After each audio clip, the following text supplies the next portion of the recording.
Okay, so what we're going to look at is this week we're going to continue with problems number 17 and 18, and I'll work through 17 with you as an example. Now my plan for next week is we're just going to go ahead. You don't have much time left as seniors, so what we'll probably do is start working on the review for this chapter, and I'll probably do a couple of examples out of each section and assign a few problems, and then you guys should be done.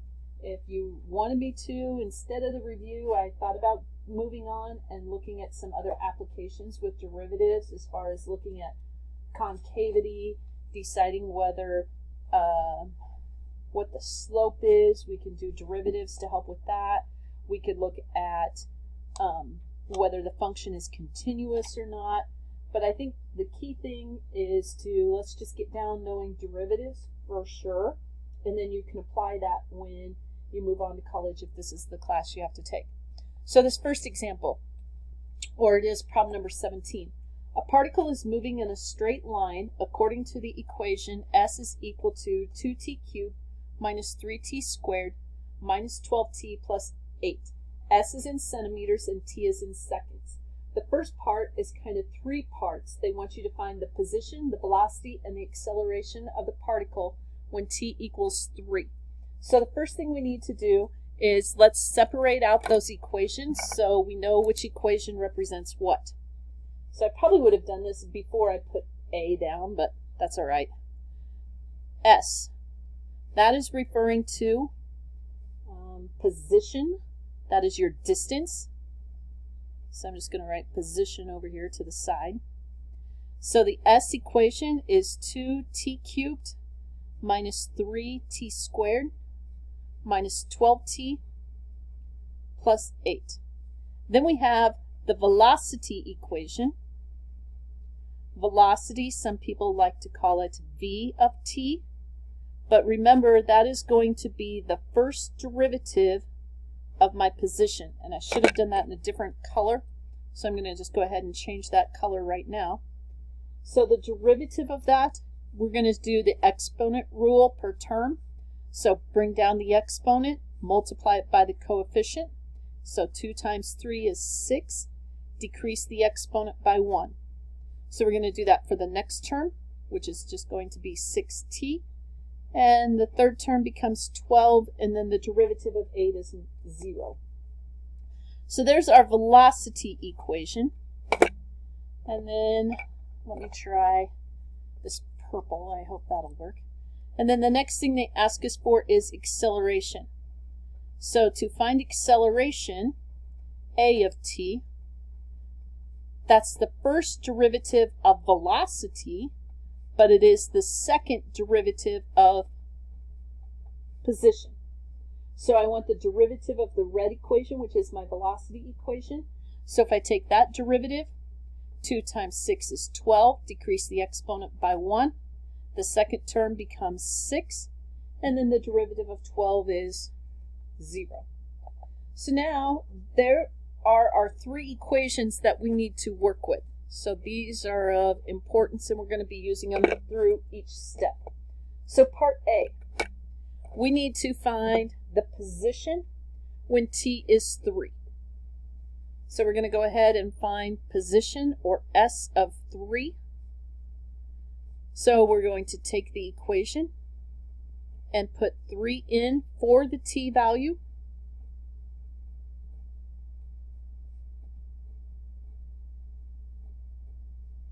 So you're going to have 2, 3 cubed minus 3 times 3 squared minus 12 times 3 plus 8. So if we go ahead and calculate that, you're going to get 2 times 27 minus 3 times 9. Some of you are probably just going to type this directly into your calculator, but I'm going to try to show a little bit of work here.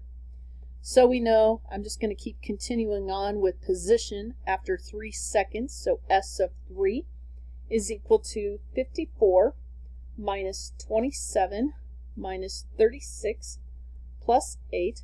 So my position after 3 seconds is going to be -1 centimeters.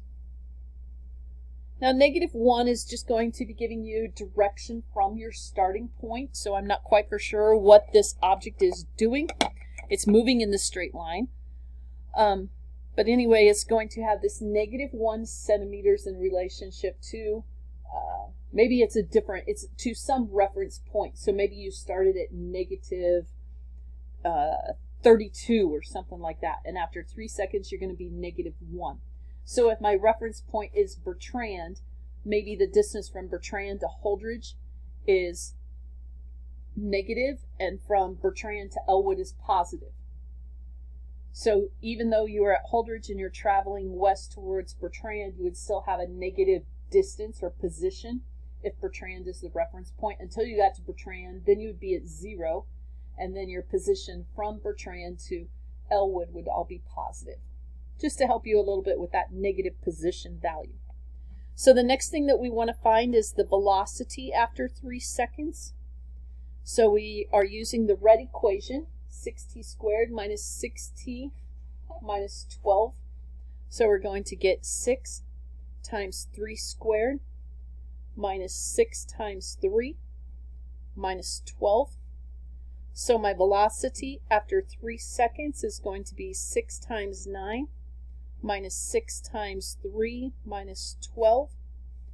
So your velocity after 3 seconds is 54 minus 18 minus 12. So that gives you a value of, now keep in mind your units, they are making reference to S was in centimeters and T was in seconds. So we are going to end up with 24 centimeters per second. So that happens to be the velocity after 3 seconds. And then the last thing that they want you to find for part A happens to be the acceleration after 3 seconds. So we're going to use the purple equation, which is 12 times t, which has a value of 3, minus 6. So the acceleration after 3 seconds is 36 minus 6, or your acceleration after 3 seconds is equal to 30 centimeters per second squared. Second squared because it's velocity units, centimeters per second, over time, which is second.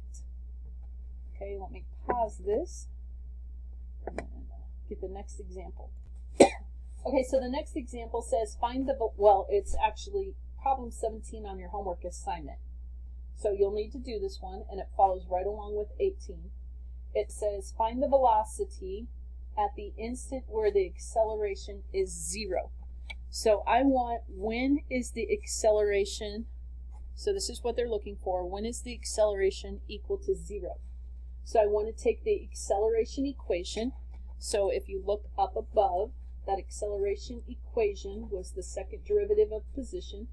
So it's 12t minus 6. So I want to take that equation of 12t minus 6 and set it equal to 0. So to solve, we're going to move the 6 over to the other side, and then we're going to divide by 12.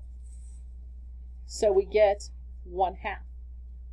Now it says find the velocity when that acceleration is equal to 0. So what we know right now is the acceleration. So this tells you that the acceleration equals 0 after or at 1/2 second. But what they want is they want the velocity. So we need to use the answer from this part and put it into the velocity equation. So my velocity equation, I want to know the velocity after 1/2 second.